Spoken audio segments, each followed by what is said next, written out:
يا مساء السعادة، عاملين ايه؟ يا رب دايما تكونوا بأفضل حال. أفضل جبنة ممكن تشتروها بتكون صحية ليكم ولأولادكم هي الجبنة القريش أو الجبنة الفلاحي. علشان كده عملت لكم الفيديو ده. مكون بسيط جدا هنضيفه على الجبنة القريش هياخد طعمها وريحتها لمكان تاني خالص، هتكون الإدمان بالنسبة لكم انتوا وأولادكم حتى لو مش بتحبوا الجبنة القريش أو الجبنة الفلاحي. دي مرتة. المرتة دي بنجيبها من أي سوبر ماركت أو أي مكان بيبيع منتجات ألبان، أو كمان في ستات بتكون قاعدة كده في الشوارع بيكون معاها جبنة فلاحي وجبنة قديمة ولبن، وبيكون برضو معاها المرتة، وكمان سعرها على فكرة مش غالي. المرتة دي اصلا هي بتيجي منين او هي عبارة عن ايه؟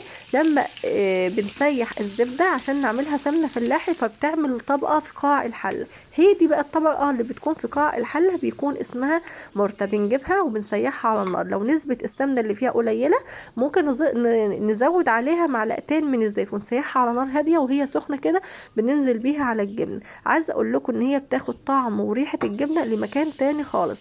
لو ولادك او انتي مش بتحبي تاكلي الجبنه القريش او الجبنه الفلاحي انا متاكده ان انتوا هتدمنوها بعد الفيديو ده.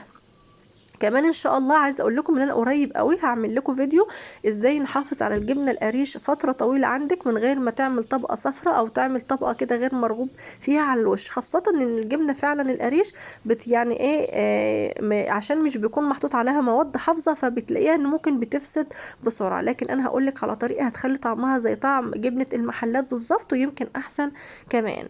اتمنى ان انت فيديو النهارده يعجبكم. ما تنسوش تعملوا لايك للفيديو وتشتركوا في القناه، فعلوا الجرس، اختاروا الكل عشان يوصل لكم اشعار بكل فيديو جديد انزله. اتمنى ان انتوا تجربوا الوصفه دي، ولو حد يعرف المرتة او الفكره دي كان بيجربها قبل كده وعارفها يا ريت يكتب لي في الكومنت، ويا ريت كمان تكتبوا لي انتوا بتشوفوني او بتتابعوني من اي بلد. اتمنى السعاده والتوفيق للجميع.